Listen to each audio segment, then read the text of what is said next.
And we are live with another episode of What the Flock podcast. I'm Heather from Tog Hollow Farm and Aviary. And I'm Sean from Birds by Us. And we have a special guest with us today, Timothy Brown from Royalty Cockatiels. Hello, everybody. How you doing? Today we're going to get the lowdown about cockatiels. So, Mr. Brown, you want to tell us a little bit about your business and your aviary?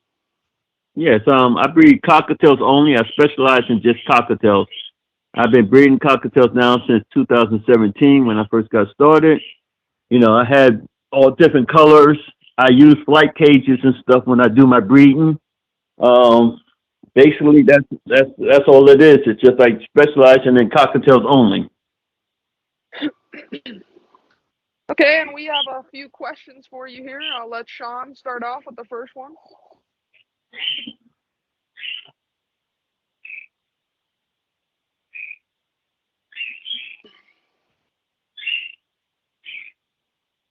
Hello? Oh, okay. Sorry, I was muted, guys. Before we get started, could you guys see my screen? Yes, we can. All right. So first question was, Mr. Brown, at what age do you start breeding your birds? I breed my birds at least once they get at least a year old. Some breeders believe in breeding them a lot younger. The males, you can start at 6 months. The females, I like to wait till they're at least a year old. Okay. Next. All right, and how do you find a perfect pair of cockatiels? Yeah, this is where the difficult part is. There are some people who believe in finding people who have pairs already and doing it that way, but I don't believe in that. I try to find a younger pair that I have, and I make sure when I go to pick them out, they have been DNA tested so that I'm sure that I have a male and a female. Okay. This also relates to this question as well. When pairing up a pair, Mr. Brown, should you pair up like young pairs, meaning like babies, or nowadays a lot of new beginners or breeders, they end up buying something called a quote unquote proven pair. Do you recommend that, or do you recommend starting off with young baby cockatiels? What do you recommend? I think the best thing you should do is try to find a young pair that's about maybe 3 to 4 months old. And if anybody tells you they have a proven pair of cockatiels, that's not always true, because what may breed for me and my aviary may not do the same for you. So it's very important to make sure you get yourself a young pair and make sure they're DNA tested, because there's a lot of people say they could tell by testing the bones. Sometimes you can tell if it's a male or female. But with cockatiels, unless it's the normal gray, and that you can really, it's really hard to tell the difference between a male and a female. And so the best thing to do is try to get a young pair and have them DNA tested. Okay, and so for your cockatiels, like, what kind of box would you recommend? What, like, sizing wise, like depth, everything like that? Okay, yes, I like to use a 10 by 10, 10 by 10 by 10. And the face of the box, I like to use at least 11, just a little bit taller than the rest of the box. And for Okay, and go ahead. Go ahead. No, you go. No, good. That was it. The 10 by 10 is good. A wooden box. Okay, and for bedding, as far as bedding goes, like I know a lot of other breeders use a wide variety of things. What do you use personally? I like the pine shaving. I usually use the pine shaving. I use the bigger pine shavings. They have the small pine shavings that you could use, but I found the small pine shavings seem to create a lot more dust than the bigger ones. I see. So Yes, I use pine shavings as well. I like them a lot. They're good for my birds. you use the bigger ones, right? Or the smaller? Yes, I do. I use the flakes. Yeah. Yeah, same here as well. I mean, a lot of people say, oh, when using pine shavings for the cage for the nest boxes of the birds, they say that if you leave it in there for too long, it starts to get like soggy and it has like an odor. I'm not sure if you know what I'm talking about, Mr. Brown. But so long, I think if you're maintaining the nest box and checking and making sure you're cleaning it every so often, I don't think you'll have that type of issue, right? And that's correct. You must clean out the nesting box on a regular basis because if you don't, they go to the bathroom inside the box because they stay in the box with the eggs Hmm. until they hatch. So they're constantly in and out that box. So every now and then you have to go in there and clean it out. And it depends on your babies or your birds, or I mean, how well do your birds know you? Because Hmm. if you're the one who goes in and take care of your birds and feed your birds most of the time, and if you have the proper cockatiels that you get, not like really wild ones that's out of control, but you have some that's like sort of tame, and you go in the box, the parents usually won't mind you going in and cleaning out the box from time to time. What I usually do is I wait till they both come out, and I block the hole temporarily, and then I take the babies out with, and I use a glove. I don't touch them with my hands. I use a glove, and then I use one of them the clear plastic gloves that I use, not the Uh-huh. real big thick ones, just the real thin plastic ones I use, Hmm. and I clean out the box that way, and then I put the babies back in, and I release the hole, and I don't have no problems. Okay. Relating with the nest boxes, many people think that, you know, having the bigger boxes means, there's more space for the birds to move around or whatnot, or some think that having a smaller box, you know, and a lot darker, the pairs feel more privacy. Do you feel that the pairs should have more space, meaning like a larger box or a smaller box? If so, what size box do you yourself personally use? I use 10 by 10, like I said earlier, but the thing is, a smaller box. I did try a smaller box. I have heard people tell me that smaller box is good, but the problem is that if you use a smaller box and you have a cockatiel that gives you like 5 eggs, then Hmm. what my experience was with a smaller box, when she had more than 5 eggs and they start to hatch, she starts to kill them because there's not enough room in that box for her to get in there and taking care of them. And it's Really? also with a box that's too small. Another problem I have is that a lot of my birds, the mother and father both goes in the box and take them at the same time. When Hmm. you have a box that's too small, only one parent can get in that box, and that puts more weight on more work on the female. And then she starts to kill some of the babies off just so she have enough room in that box to take them as they start to grow. Wow. Okay. So, can you tell us what is your favorite mutation of cockatiel? Just your personal opinion. And what now? I didn't hear that. I said, what is your personal favorite mutation of cockatiel? Like the favorite. Like, do you have a favorite cockatiel color? No, they all beautiful to me. I like them all. You know, as long as they healthy, that's all that matters to me. I don't have like a favorite color. I mean, I like the Latinos, and that seemed to be one of the most popular ones going around. But I like all the colors that comes out there. I noticed that everybody has a different preference. Like recently, I had people. Everybody wants the white face pearl. I have some people coming here and they want the white face pearl pie. I have some people that just prefer the normal gray. So I mean, to me, they're all beautiful. I like the personalities out. Each bird have a different personalities with the cockatiels, and that's why I stick with cockatiels because I love the way each one of them may have a different personality than the other one. Yeah, that's very true. And they are really fun birds. I really do enjoy cockatiels. They're very cute. They're very And good at being pets. okay, yeah, they are. Yeah, 100%. Um, so another question is, so how do you have your like pairs set up? Do you have them in stackers? Do you have them in separate flights, or like how does that work? Okay, I don't believe in stacking cages for cockatiels. I believe in flight cages because I think that the birds should have enough room to flap around in the cage, especially during breeding season. Because during breeding season, I don't really take them out of the cage at all, so they stay in the cage most of the time through breeding season. And I like for them to have room to flap the wings around the cages and stretches out and stuff like that. So all my breeding cages are all flight cages for that purpose. Some people do believe in stacker cages or smaller cages. I don't believe in that because I believe that the bird really needs room to fly. And I know a lot of people go on YouTube and it tells you that, well, when you got the bird, you should put a lot of toys in the cage to keep the bird active so they can have more fun, which is actually really dangerous for the birds because at this point in time, if they get night fright during the nighttime, You know, and you up there sleeping and they start flapping around that cage like crazy. They end up hurting themselves on some of the toys inside the cage. So the too many toys in the cage is actually dangerous. So I really believe in a nice sized flight cage when I keep all my birds in. Right. I agree with you on that 100%. I mean, everybody has their own personal preferences as far as because you yourself said that you recommend flight cages and you yourself use flight cages for your breeding pairs, correct? Correct. Yes, So all my birds are in flight cages. I think Heather as well, but I use stackers. I mean, I haven't had really any issues with my birds. You know, they still produce and whatnot. But I mean, I understand where you're coming from as far as having them in smaller cages because some breeders want to make the most money and have the cages stacked up. But I mean, so long that you have a big enough cage size to the point where the pairs could move around comfortably and you have them on a good diet, I don't really think it would be too big of an issue.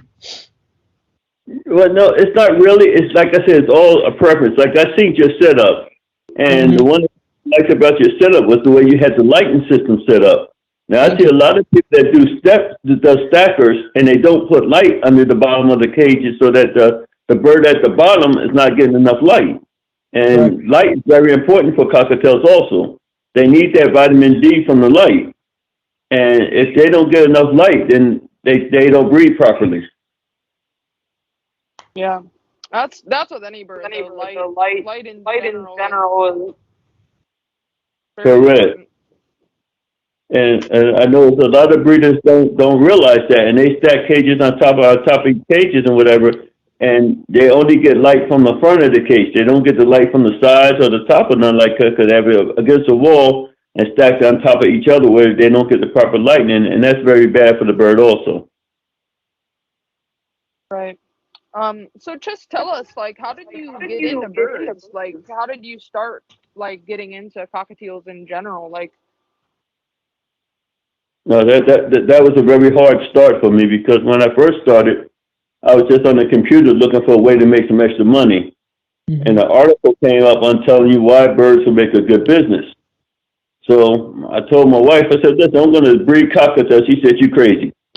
You don't know nothing about birds. You never bred a bird before. You got to be out your mind. So when I started looking, I went to different places to talk to people about cockatiels. I went to one pet store, and the lady had about at least 10 cockatiels in the store. And Wow. once I told her I was about to breed cockatiels, she said, "Oh no, I can't sell these cockatiels to you because they have viruses and they carry diseases, so I can't really sell them because they're sick." And the reason why a lot of people don't have cockatiels because there's a big cockatiel virus going around or whatever. So she did everything to do to talk me out of selling cockatiels. But in the same time that I was in the store, two other people came walking in and they asked to buy cockatiels, and she told them well she couldn't sell them, but leave the phone number and she'd call them when she gets some cockatiels that when their cockatiels get better. But she didn't offer that to me. So this made me really search a little bit harder.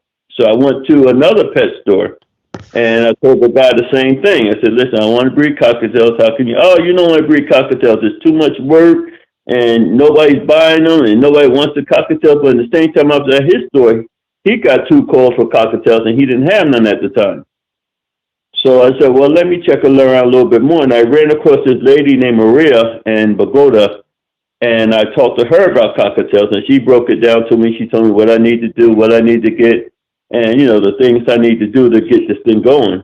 And she told me something very important is that a lot of the people, like other breeders and stuff, instead of helping each other, they really try to knock you down because they don't want the competition, Correct. you know. And that's why this cast that you're doing right now is really good because it helps a lot of breeders who are trying to get started, you know, get the help they need to find out the right stuff that they need to do so they can breed birds properly, you know. And this is a very important thing to do because I know I talk to a lot of people who ask me how to breed them and I walk them through the step by step. And it's kind of hard because people don't understand how much it takes to breed a cockatiel. It's not just getting the cockatiels. I mean, as far as the setup, first you have to get the proper size cages. Second of all, then I had right. to turn them.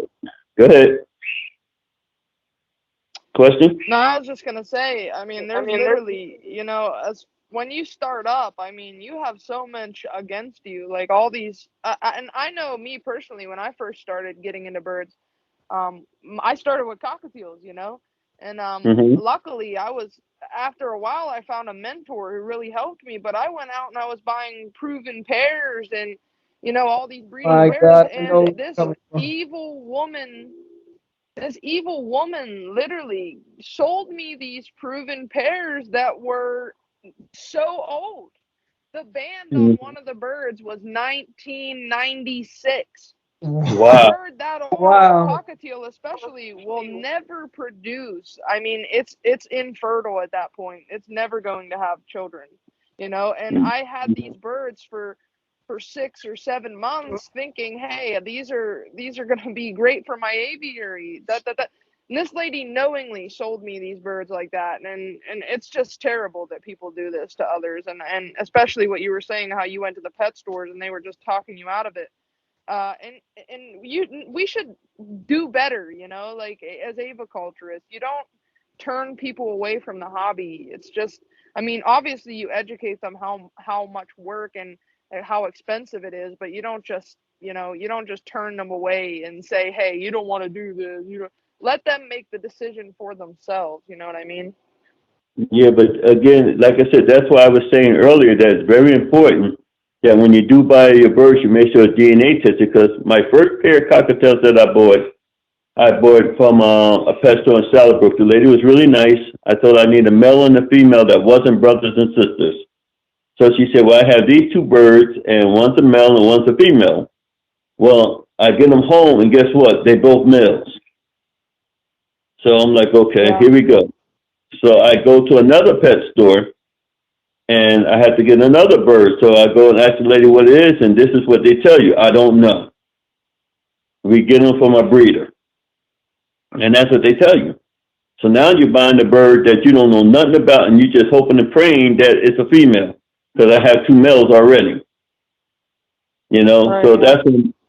that's when Maria came in handy and taught me how to do the DNA testing, how to put the wings, and you know, do everything I needed to do to take care of these birds properly.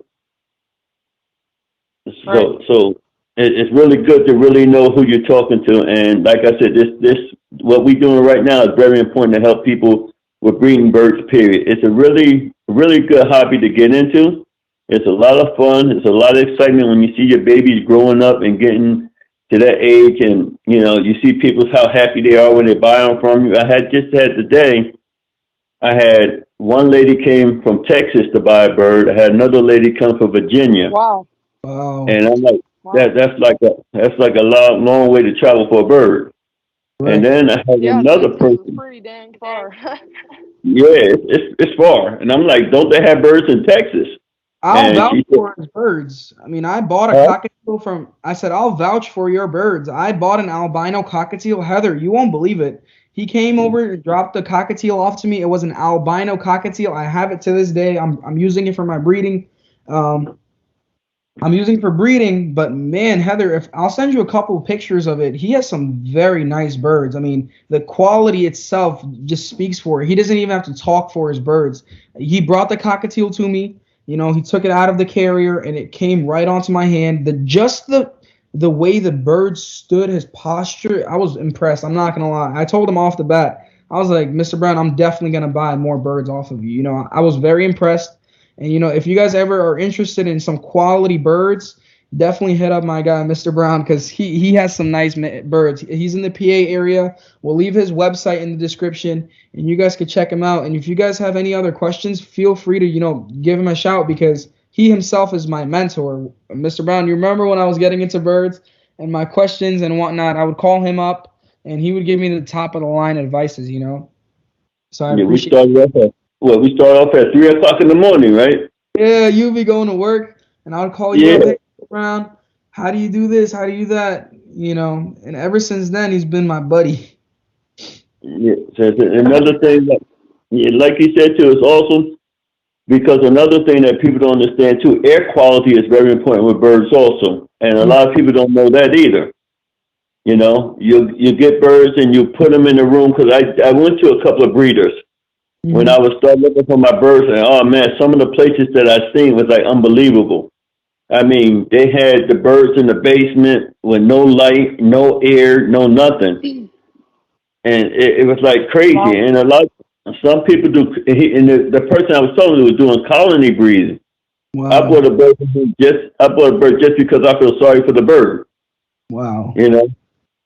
And Yeah. and you get these people, you know what I mean?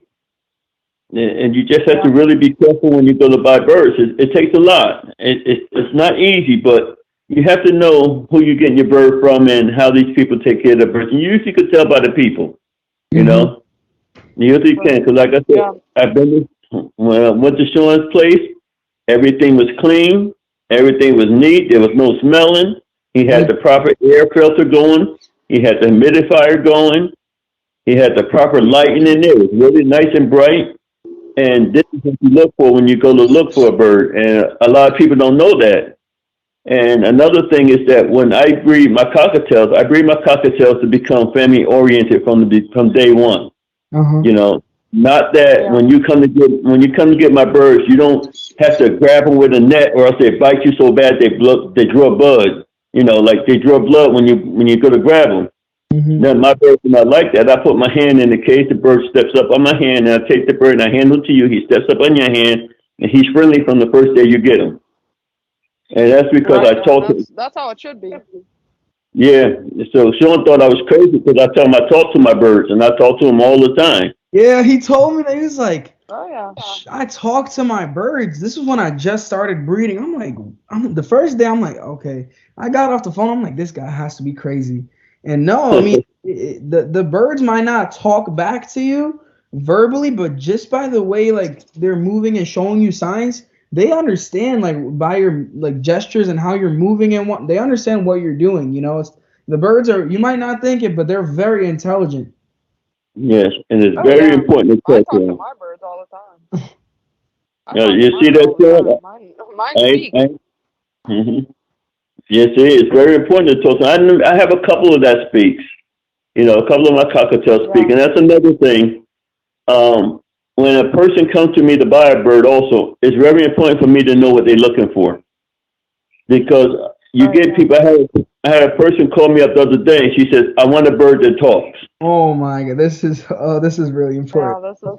Yeah. This is Oh, the a one we bird hear all that the talks. time. Once a Mhm. customer says that, you already know they're just getting into birds. They're just getting into it. I said, "Well, what kind of bird?" She said, "So what kind of bird you want that talks?" She says, "I don't know. I talked to a guy in New York, and he wanted to sell me a bird for $3,000." Oh I wow. said, "I'm like, okay, well, what kind of bird was it?" "I don't know." He said it was the kind that talks for $3,000. So she asked me, "Do my Sounds birds like he talk?" I doesn't said, need to get a bird. "Yeah." Well, usually, everybody has to start somewhere. You know what I mean? Yeah, but But start it's very Yeah, but important. area. if you do no research, I won't turn people away that ask questions like that. I'm sorry. Like research, research, research. You want one of my birds? Do the proper research. I mean, like it doesn't hurt to get on Google and do a 30, 40 hour session of looking up different things about the exact bird you want. Just wanting a bird that can talk is not like any grounds for going ahead and getting a bird. You know what I mean? It's like Okay, I just almost but don't even take people like that seriously. okay, but what I do is I educate them. I Yeah. don't turn around and say you should have did research. What I do is I educate them. Like with the same lady, I asked her. I told her, well, the guy that was selling her bird for 3,000, 4,000, probably was a macaw or African gray or something like that. So those birds go close to $5,000 or $6,000. You know, and I said, you're not going to Yeah. get a bird that's going to talk when you get it. She asked me, well, do your birds talk? I said, yes, but you have to get a male cockatiel, not a female. And I spent almost maybe an hour on the phone talking to the lady and her husband, and we got to be really good friends. And she ended up not buying the bird because she really wasn't ready to buy a bird yet. But sometimes it's us as professionals, we really need to educate people. You know what I mean? Mm-hmm. Because even if you go on Yeah. YouTube or you go on YouTube and research things, a lot of things on YouTube is not right. You know, I've seen like for example with YouTube, you go up there and they tell you to put all these toys in the cage so your birds won't get bored.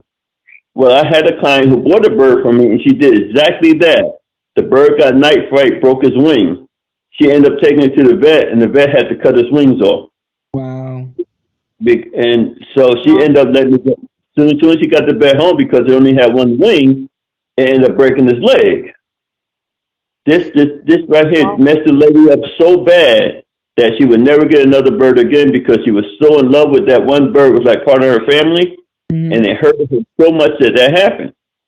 Wow. You know, that's to come. If you go to my website, I try to put as much information on my website as possible. You know what I mean? Yeah, I don't blame her for not wanting a bird after that. That sounds traumatizing. Yeah, exactly. And that's exactly what happened to us. So that's why us as professionals, we really need to try to educate people as much as we possibly can about birds. And I hear so many nightmares when people come to buy birds from me. I hear they went to Petco and bought a bird, got the bird home. The bird bit the kid so bad the kid was drawing blood and crying, and all kinds of stuff. And it's crazy. And like I said, told Sean before, I went to Petco when I first got started to buy birds. I asked the guy, "How old is the bird?" "I don't know. He's young." I said, "Okay, is the bird hand fed?" "What's that?" I said, "Well, was the bird hand fed as a baby?" "I don't know. We just buy them and we get one or two in every now and then." I'm like, "Okay, so how much do you know about the bird?" "We know he's for sale and he's $300. And that's all they could tell me. So why would you buy a bird without no knowledge? You know what I mean? Yeah, So exactly. when you get a bird from me, I make sure you get a birth certificate. My birth certificate comes with the father's name and the mother's name and the age of the bird. So you already know what to expect if you decide you want to breed them. Now, some people buy birds for breeding. Some people buy birds for pets. Some people buy birds for some for other people. And it's like you never know what the reason why some people may buy birds. And another problem you have is people don't understand that it's very important to keep birds in a clean area. I mean, Sean, I don't know if you ever had it, but have you ever had somebody come buy a bird from you with a dirty cage to carry it in? I'm gonna be honest, I haven't, because 9 times out of 10 I end up giving a carrier with my bird. That usually when people come in, they don't bring a carrier with them. So I haven't really faced that issue, but thank God, no, man, I haven't had that problem. Okay, well, I had that problem twice so far. And one of them came with the cage, which is so bad. I'm like telling the kid, "Listen, I can't sell you this bird, because what's going to happen is you're going to put this bird in the cage. You're going to get him home. He's going to get sick and die. And then you're going to tell everybody you bought a bad bird from me." You know what I mean? So I can't really let you buy you. You got to come with something cleaner than this. If there's any idea of how you're going to keep your bird, he's not going to make it. That's And true. the guy was like, I was in a rush and I had to bring the cage home and I needed this or whatever. I said, "All right, fine." So we cleaned the cage out for him, got it all clean or whatever. And he just said his father came back with him later on, and his father said, "Okay, I'll see to it that." And then I finally gave him the bird. But we have to care about our birds as well as our customers. You know what I mean? Of course. No, I mean, if he won't make the effort, if the customer himself won't make the effort to clean up the cage or the carrier before taking the bird home, imagine how bad it's gonna get when they actually bring the bird to their household. So Correct. Yes. 100%. And another thing people have problems with when it comes down to feeding birds. There's people who think I should give my birds sunflower seeds because they love them. Oh, they love sunflower seeds, and they full of birds up with sunflower seeds. And most of the food that you buy from the pet store is full of sunflower seeds. Correct. And people don't understand sunflower seeds causes fatty livers. And that creates another problem. Now your bird's big and fat, and then he lives about maybe 5 or 6 years and dies, and then you want to know why. Proper diet is another thing when you're breeding cockatiels. It's another thing that's really necessary. I make sure when I'm breeding my birds, when they like not breeding, I give them a vitamin and mineral called Hardy Bird. Okay. This is a vitamin and mineral that I give them, and it has like vitamin D, vitamin B, vitamin B12. It has different kinds of minerals. It has a lot of stuff. I ain't got my glasses on, so I can't read the whole box for you, but it has a lot of vitamins and stuff in it for the birds when they like molting and stuff like that. And then when they are breeding, I make sure my female cockatiels, to help with egg bonding, I give them calcium plus. And, make sure they get the proper amount of calcium while they breeding, because, eggs, when they have them eggs, it takes a lot of calcium out of them. Yep. And this is another thing people don't, there's another thing people don't understand when they breed in cockatiels or any birds. Calcium is really important to them. So it all depends. Yep. So it's very important to do the right thing, but a lot of people don't. I have a friend that had a bird that, like Sean, I told Sean all the time, this lady had a bird that breeds, I'm talking about constantly. She'll get like 5 or 6 babies every 2 months, constantly. From the same pair, right? From the same pair. And this pair been breeding for about at least 4 years, constantly. 4 or 5 birds every 2 months, 5 or 5 birds. She was producing like crazy. And if you look at her birds, they look like bald eagles. No feathers on the head, no nothing. She had another set of birds that she got. Go ahead. No, I was Hello? saying, wow, that's pretty crazy. Yeah, but she kept breeding them. And then she had another pair that she got, and the bottom of the bird chest was all raw. Wow. And I tried to tell her, the bird looked like it got mites. And she said, no, it's just stress. But that's come from either mites or poor diet. Mm-hmm. You know what I mean? It's very important to have the proper diet. If you look at any of my birds, now I know, like, I think Sean told me that y'all give the birds chops. Correct. Yep, yeah, and chops. Every day. Yeah. Okay, now see, chops is really good, but if you're someone like me who has like a busy schedule, I can't afford, can't afford the time to keep chopping up the chops and going to the store and buying them and keeping them fresh and stuff like that. Not can't afford the time, just don't have the time. You know what I mean? And some of us just too lazy to go out there and chop stuff up. So what I do instead of chops, I use spirulina. And spirulina is like a green formula, and it's full of vitamins and nutrients, and it has it's like vegetables all chopped up into a powder. Really? And it's what's that? Does it have the same effect as Heather? Have you heard about this before? Spirulina? No, I've never heard of it. Same here. Look it up, and it helps the birds as far as sick birds. If you got a bird that gets a little sick, you give it some spirulina, it picks it right on up. You'll notice the change within about 2 to 3 days. Yeah, that's pretty much it. You heard the lowdown on cockatiels, pretty much. I'd like to thank Sean and Heather both for doing this, because when I got started, it wasn't too many people out there who actually did this. So when I got started, it was very hard for me to find, good breeders or answers to my questions, because there was no one out there. And the ones that was on YouTube usually was languages that I didn't understand. So I'd like to thank y'all guys very much for having me on, and thank y'all for doing this, because this could help a lot of people. Thank you guys so much for watching. If you guys have any questions, feel free to send us a message, and we'll definitely leave his website down below. And if you guys have any questions for him, you guys are more than welcome to contact him. It was great having you guys, and other than that, we're out.